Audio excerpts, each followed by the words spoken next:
ರಾಹುಲ್ ಗಾಂಧಿ ಅವರೊಂದು ಹೇಳಿಕೆಯನ್ನು ನೀಡಿದ್ದಾರೆ. ಯಾರು ಹಿಂದೂ ಅಂತೇಳಿ ಹೇಳಿಕೊಳ್ತಾರೋ 24 ಗಂಟೆ ಹಿಂಸಾಚಾರ, ದ್ವೇಷ, ಅಸತ್ಯ ನುಡಿತಾರೆ ಅಂತೇಳಿ. ಸರ್, ನಿಜವಾಗಿ ಹಿಂದೂ ಅಂತ ಹೇಳಿದ್ರೆ ಹಿಂಸಾವಾದ್ಯ?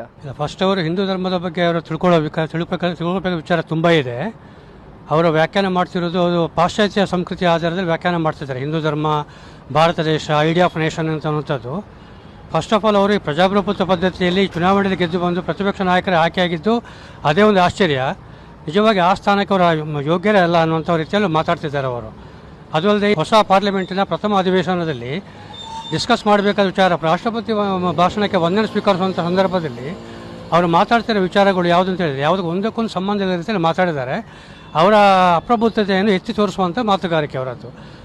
ಅವರು ಹಿಂದೂ ಧರ್ಮವನ್ನು ಎಷ್ಟು ಮಟ್ಟ ದ್ವೇಷ ಮಾಡ್ತಿದ್ದಾರೆ ಅಂತ ಹೇಳಿದರೆ ಮುಸ್ಲಿಂ ತುಷ್ಟೀಕರಣದಲ್ಲಿ ಸಂಪೂರ್ಣ ಮುಳುಗಿ ಹೋಗಿದ್ದಾರೆ ಅವರು ಅಷ್ಟೇ, ಅವರ ಪಕ್ಷವೂ ಅಷ್ಟೇ.